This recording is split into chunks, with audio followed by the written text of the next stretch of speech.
This by just staring at each other intently. Yeah, do you have like a cold open in mind? What we do, usually I go, "Hi, my name's Finn." Okay. Hi, my name's Ian. And today we're talking about... Acting, I suppose. And me. Oh, what a great performance already. Oh. And...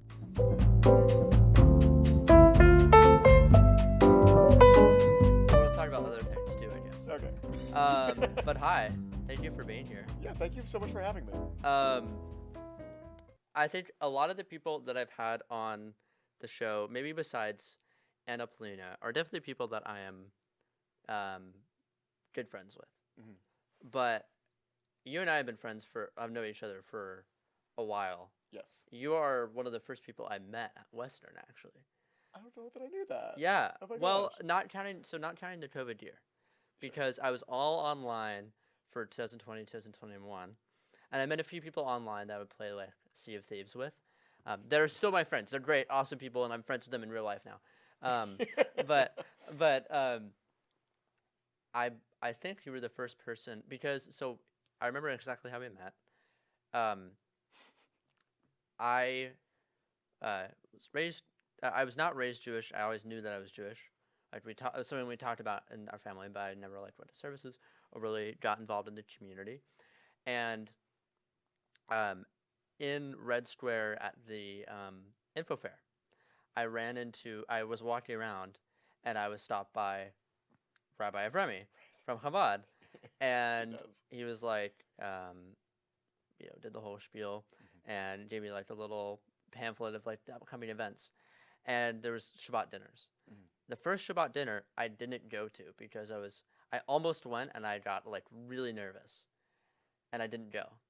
Valid. The second one I almost didn't go to, but then our mutual friend Henry said he would go with me, and so I like worked up the courage to go, and I think when I walked in, Henry like either was going to meet me. I think he was going to meet me there, or he was like in the bathroom or something. When I walked in, it was just me.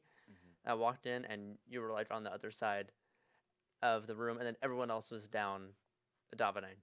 In services. So I was like, okay. And that's also where I met like Delaney and Lyric and a bunch of other people that I would later become friends with. And yeah, and so we met through the Jewish community, but I feel like we've done a bunch of other stuff together. Well, it's so funny because like we met through the Jewish community, but like I think having Henry as a mutual friend helped with that, because Henry I know through acting, even though he's Jewish, so like we quickly I think kind of got on the same page of, oh, we both like nerdy things. Oh yeah, we both like performance, and we both enjoy like movies and stuff. Like we were both in a short film together, which was fun. Stuff like that. Yes, that's what I was about to say. Is I feel like we were friends, and then we became a lot better friends.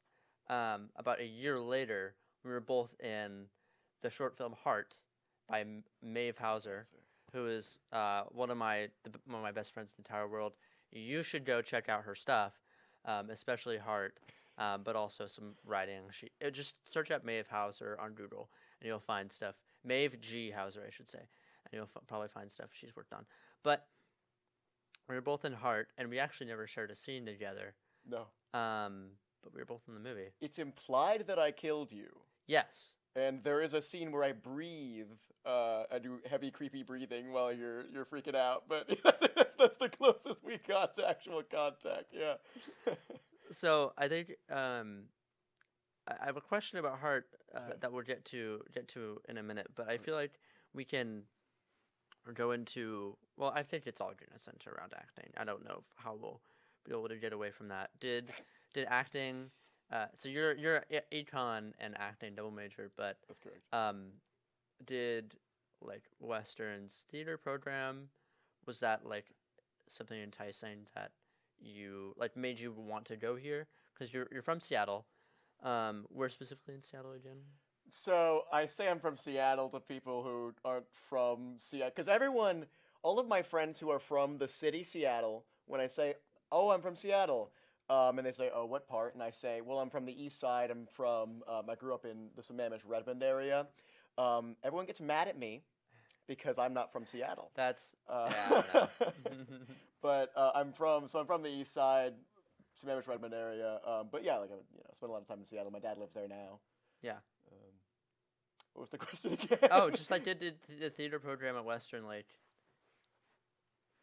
was that one of the reasons you went to Western? Right. Well, so I knew about Western because my brother went there, Oh, that's right. went Hmm. here 9 years ago, and he studied philosophy. And actually, I got to go up and visit like with that 9 year age gap and sit in on a philosophy class, which was about as enriching as you might imagine for like a middle schooler sitting there taking notes on like logical calculus. You took notes? Well, yeah, they were like I was basically just looking at what my brother was writing Oh, and going, okay. "Oh, okay, cool, whatever he's writing." Didn't Yeah, understand any of it. true. You Yeah, know. true, exactly, check mark. But I went up. I loved it here. I really did enjoy the Yeah. campus, especially like the arboretum, like the fact that we're so close to nature. Right. But honestly, I was really heavily considering Loyola Marymount down in California for acting because I'd gone there and visited. I talked with like the professors there. But I'd talked with quite a few alum from here. I had a friend of mine whose older brother had gone here for acting, and so I talked with him a little bit. And there were just a few other folks that I kind of knew adjacent to the program that spoke very highly of this program, especially like cost benefit analysis. Hmm. And so I decided that making the big leap and paying a lot of student loans to go to Loyola Marymount might not have been in the cards for me. And then COVID hit, and I was like, wow, I made the right choice, I think, and went here.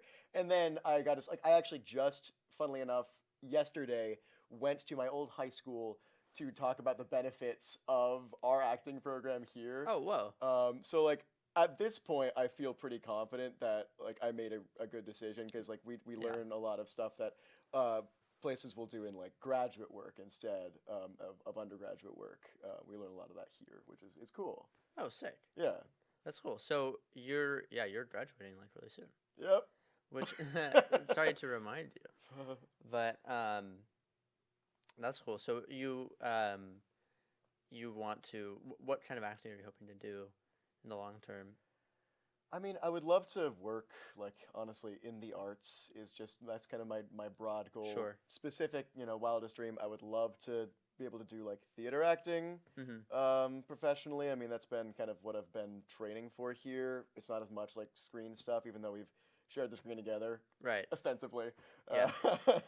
But I would really love to do, like, theater acting. And also, like, I love to teach. I'm a TA for two theater classes right now, and I would love to get involved in that. But I would love to just make a living, pay the bills in the arts. That's kind of my general broad goal. Yeah, totally. I think one question that came to mind that I wanted to bring up earlier. Um, so we were both, as we've mentioned like 3 times now, we were both in a short film. Was that your? Was that yeah, Dave Hauser? Um, was that your first time acting for the screen? And I guess like what? How is acting for you? How is acting for the screen? Like, do you like it more or less than theater? Like what? Or I guess what parts do you like about it more than theater and vice versa? So what's funny is that my first time acting for the screen was in this room that we are in. We're in the DMC at Western Washington University.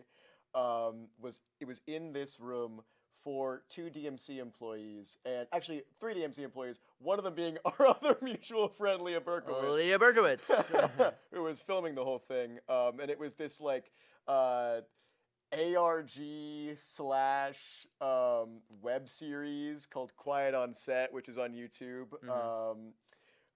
And it was my first foray into on-screen acting. I learned a lot. Like looking back on it, I'm like, okay, this was I think a learning experience for me. It's not work that I'm like the most proud of, certainly Hmm. on screen, but I think I learned a lot about how to kind of use the screen as like a container. Because with theater you can walk all across the stage and you can Sure. be really present there, but You don't need to have to. You don't have to worry about what's in shot and what's not in shot. exactly, Yeah. yeah.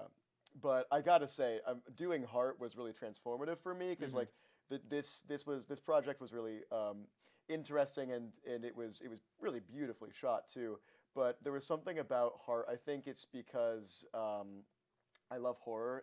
Hmm. I got to be a monster, which was always fun. Hmm. and I think our director had some really specific things. Maeve had some really specific things in mind for the character that we got to kind of communicate about, and Yeah. so I felt like kind of from the get go a collaborator in creating that like how that character would present on Yeah. screen, and I to see that sort of reflected in the final product Mhm. was really interesting. Yeah. And you had to you had to really jump into that role too, because without going into like too much detail, basically we had to do a lot of reshoots for that film. And originally your character was played by Henry, and he wasn't available for the reshoots. And so I thought of you. Just we had talked a bit, and I knew you were an actor, and so I got you involved in the production. But I think we only shot for a couple weeks. Mhm. Um, so what was like you were really like kind of it's not like you had a super long script or anything, but what was jumping into that role kind of in a short notice like? I think, and honestly, this part of the reason why I think it was transformative for me was because so much of it, because it's like the monster, there's not a ton of voice. A Yeah. lot of it's like communicated through movement. Yeah. And I was like fresh out of a theater movement class, Oh, there you go. so I was really feeling these like qualities of movement and how to bring like this lifeless, bloodless corpse, give it some semblance of character and motivation. That was a really interesting challenge. So just getting that script, talking to Maeve a little bit about it, because it's also kind of this surreal sort of vibe. Talking to Maeve about it was it was a really fun process, kind of because a little bit of it is improvised and devised because I was jumping into the latter half of your guys' shoot schedule. Yeah. You just mentioned you love horror, but kind of more broadly speaking, and then maybe we can go into what your favorite horror movie is. But what is your favorite movie overall? Oh, that's Or such. maybe a couple, if you can't think of just one. I think I'll give like a movie I watched recently Uh-huh. that's like been sticking around in my brain. Shiva Baby. Ooh, I've seen that one. Yeah, with Rachel Sennett, right? Yes. Oh my God, it's so good. It's just I think what really stood out to me is like the way it's shot is so claustrophobic. There's always like shoulders in Yeah. frame and like light buzz of conversation, which kind of just heightens this anxiety the main character feels, which I Hmm. loved. It is a very stressful movie. Yeah. It's a very stressful movie, and like I don't want to give away like the plot, but like in the movie, nothing like that crazy insane happens. Like I think it's a funny movie. Like it's kind of a dark comedy, Mhm. but like it's not a super ridiculous movie. Like everything that happens is very grounded in reality, which makes it all the more like Yeah. you see the different things like falling apart. Um, yeah, really good movie. Big fan of that one. Big fan of that one, and then also Bottoms, obviously. Oh yeah, another seminal classic, and Yeah. another great comedy too. Yeah. Well, so actually, that's a great counterexample where Bottoms. There's things that happen in Bottoms that are comedically stressful plot elements that are stressful in the moment, but the movie is pretty ridiculous and not purposefully not Yeah. realistic. Yeah, not as And grounded Shiva for Baby sure. is super grounded. Um, and so it was cool to see. It's the same director to see the cool like. You didn't know that? I didn't know that. Oh yeah. That's really cool actually. Yes. Wow. Yes, I believe. I believe so. If Cool. I'll add a fact check if I'm wrong, but I'm pretty sure it's the same director. Get in the Um, comments. yeah. Uh, so I'll add a little voiceover saying it is in fact not the same director. If I'm wrong, but I think it is the same director. Okay, cool. I think it's like this was her second movie. Um, Makes sense. Bottoms was her second. Anyway, so yeah, but so Shiva Baby. Yeah. And then do you have a favorite horror movie? Favorite horror movie, and I'll go into it a little bit because it's older. I feel like I'm not going to spoil too much. It's controversial, I think, because the ending isn't like amazing. Uh huh. But As Above, So Below is I think my favorite horror movie. It's this horror movie about the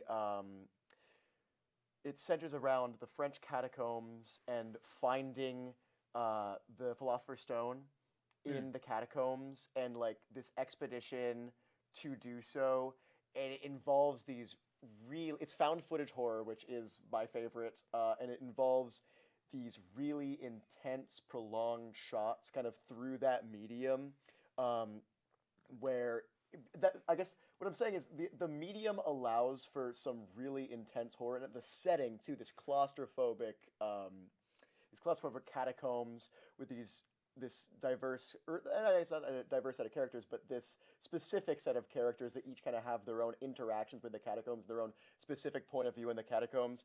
The filmography allows for this really intense and scary exploration of this descent into hell through the catacombs and like through partial naturalism breaking into like creepy surrealism, and then honestly towards the end it breaks and becomes a little silly and a little trite, and like these really powerful elements kind of break apart, Mm-hmm. but the setup and the delivery is just so strong that I can't help but like go back and keep on watching it. You know what I mean? Yeah, that's awesome. I've never seen that movie, but I think Maeve has mentioned it before. Oh yeah, yeah. Um, yeah. No, I think she's spoken highly of it, so sounds good. That should be on our radar then. I guess. In the interest of time, I think we should go into the main topic for today. Right. You have something with you. I have something with me. You want to talk about what it is? I have this script for The Duchess of Malfi, which is a John Webster play. It is so John Webster was a contemporary of Shakespeare's. The reason I have this script, by the way, is because I'm in this play. I don't just have it on me. But so John Webster is a contemporary of Shakespeare's who wrote in verse similar to Shakespeare, but it kind of breaks apart in some really interesting ways. Like Shakespeare writes in this verse called iambic pentameter, Mm-hmm. which is kind of like this heartbeat sound of like to be or not to be, that is the question, for example. And Duchess of Malfi contains that, but also breaks apart in some really interesting ways. But it's this creepy, dark show about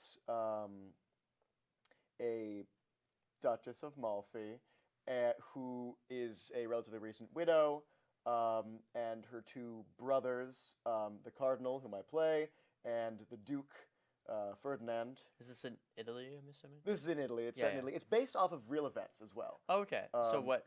I mean, it's before the 1600s, but it's slightly anachronistic, but like mid 1500s is okay. the All right. general sensation. And like I don't remember exactly when the historical Duchess was alive, but I think like early to mid 1500s. Sure. And like there's this basically historical mystery of her death. She was killed, and there is kind of a general consensus that she was killed, or her two brothers had a hand in her murder because she remarried. Um, Mm. and so what we're doing is an exploration kind of this dynamic of um, like the men in her life and Mm-hmm. sort of how they're putting a lot of power and control over her, and sort of her response to that, because she's like a amazingly uh, controlled and centered character throughout all this like madness happening around her, and she remains kind of this beacon of lights. So it's a sort of we're really heightening the exploration of gender kind of through this, and like Basila, the murderer, has kind of a Spoilers.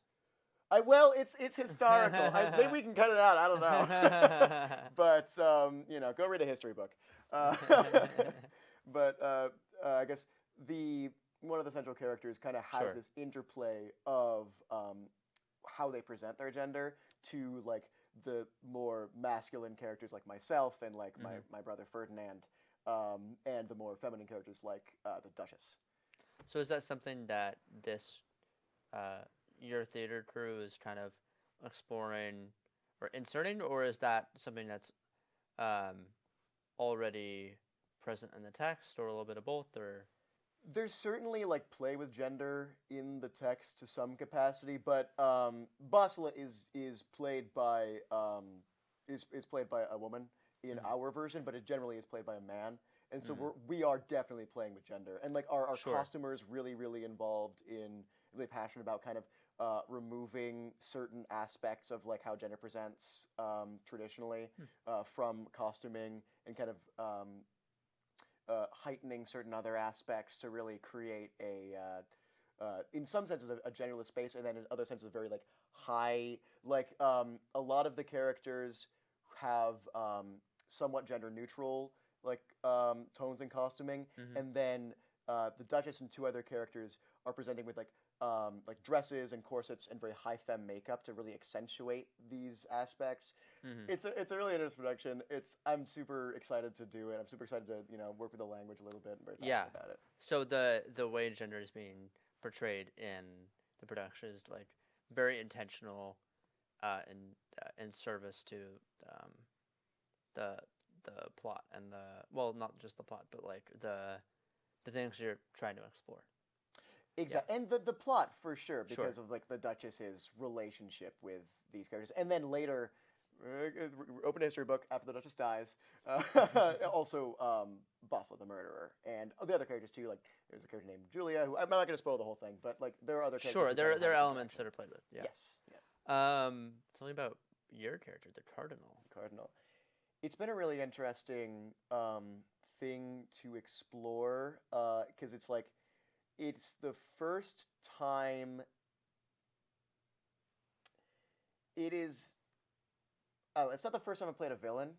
It is the first time I've ever used heightened language, and I'm doing like a kind of big villain in heightened language. Heightened language mean that like Shakespearean style. Gotcha. Exactly, yeah. I've never acted a play before. I've done like scenes and stuff, but I've never Hmm. done like a heightened language play. And it is a very specific and like very sort of chilling character. And so doing like the character research and like learning more about the history, Hmm. but also doing like the character exploration of sort of how does this character present, Hmm. and like doing that through all the things that I've learned here at Wester, and especially using language quite a bit, like not to get too nerdy, but he uses a lot of what are called trochees, which is a stressed syllable followed by an unstressed syllable. So like Super Mutant Ninja Turtle is Okay. trochaic, for example. Use a lot of like these really high attack trochees that speak a lot to the way his character is interacts with others in the world.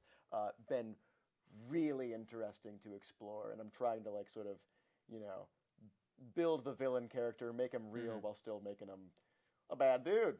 What is he like? What is, without giving too much away? What is he like? What does he want in the? What is his role in the story?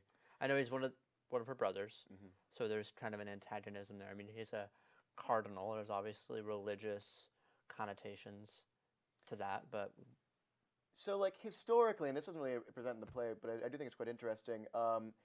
His real name is Luigi di Aragona, which is not nearly as intimidating as the Cardinal, in my yeah. opinion. Luigi, uh, but the di Aragona line that he is from specifically, his father was a illegitimate child, but was still like offered some authority, but like they kind of had to build a little bit of authority in their own right as well. Hmm. So he was the original Duke of Malfi, and then he married into this long-standing ecclesiastical line of the. It's one of these great houses of Italy, the name of which is escaping me right now.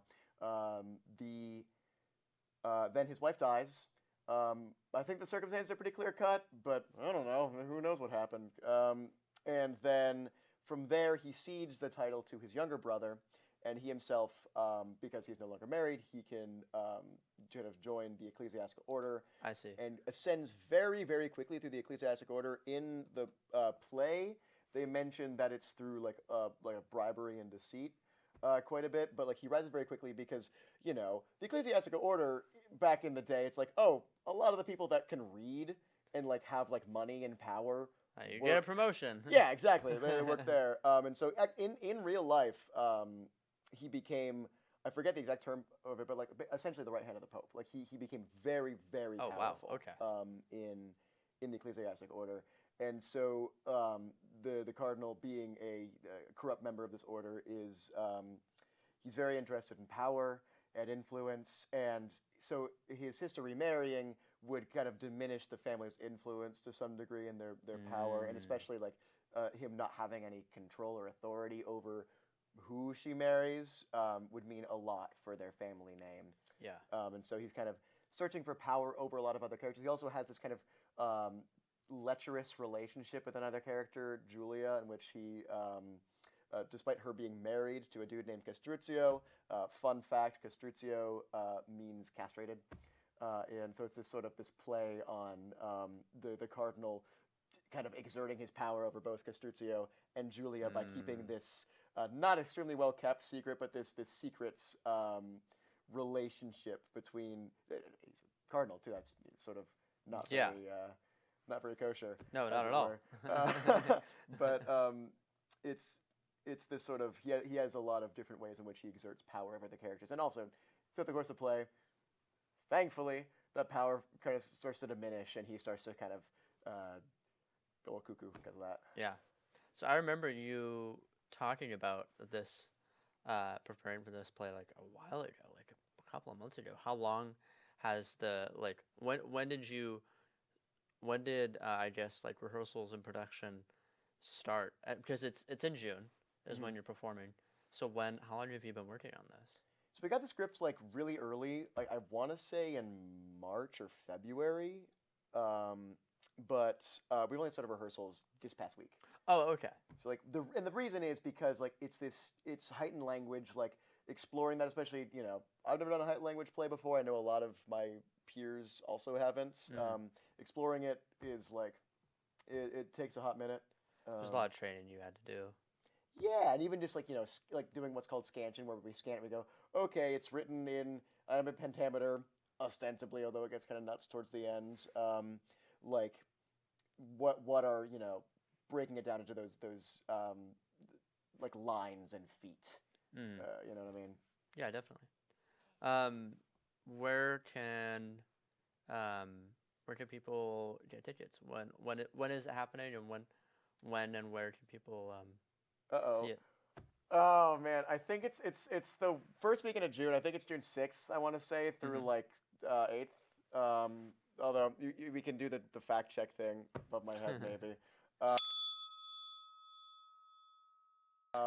but 6th or 8th, I want to say, and people can get tickets on like WW's the CFPA website. If you just look up WW Duchess of Malfi, it'll show up. Also, I believe it's free for students if you sit in the mezzanine, Okay. which is nice because it's on main stage, so it's just like Wait, in the packed main stage? yeah, dude. Oh wait, that's huge. It's this huge stage. It's this Literally like and figuratively. I know. It's my first time on main stage too. I've only ever done like little black box Wow. performances in the Dug, which is a lovely intimate space. So I'm gonna have to really project.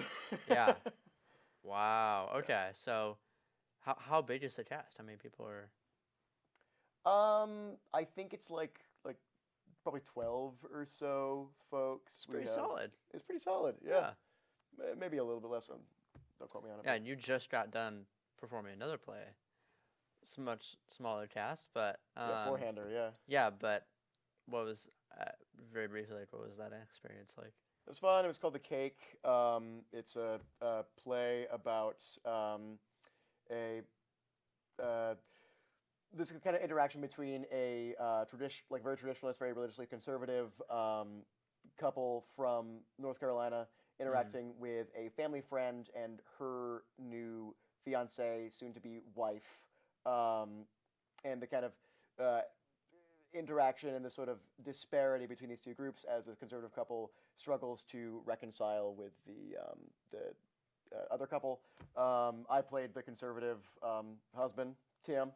Mm-hmm. That was really interesting. It was, it was lovely to be in a very intimate space. I felt like I could really uh, do a lot of character exploration. It was just Yeah. really like genuine, kind of like very like opposite of heightened language. Like it was really, like down to earth language. Yeah. And For yeah, some reason, going into it, I thought it was a comedy, and not any fault from whatever you explained it. Like I'm sure you explained it accurately. I just forgot, and I thought it was going to be funnier. Not that it wasn't funny, but it was very.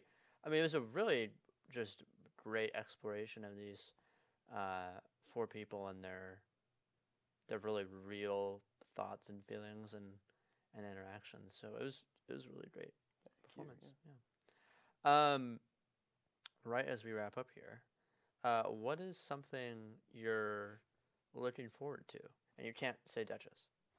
Um, I always like to end the show as something kind of positive, looking to the future.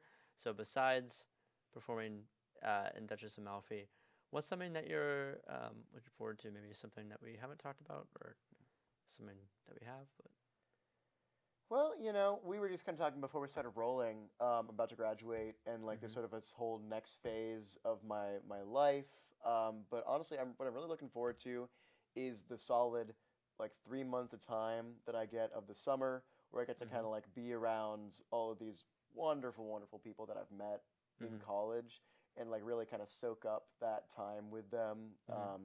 to the hopefully to the fullest, and then kind of be with them and hold space with like as a community as we Mm-hmm. kind of take these tentative scary little steps into our next these next amazing things that we're doing. I mean, some of us obviously are staying for a little while longer, Sure. but going to whether it's grad school or just moving back home for a little while or Yeah. staying at college, like there's kind of these starting that those People are doing new things. people are doing new things, and I'm stoked to Yeah. see it. Yeah. Well, that's very nice. Well, whether you like it or not, you'll see a lot of me this summer. I like it. Oh, So okay. Well, phew. Good. Good. I won't be like standing outside your house with like I don't know, a boom box or something. Um, that's good imagery. playing klezmer. Oh, please do that. Yeah. No, I mean, I would love that. Play something like Daniel Kahn or something outside of my house. Hell yeah. Oh yeah. All right. Well, you should all go see Duchess when it's out in a few weeks here. But thanks so much for coming on. Thank you Super for fun. having me. Yeah. All right. Goodbye, everyone. Bye. Bye bye.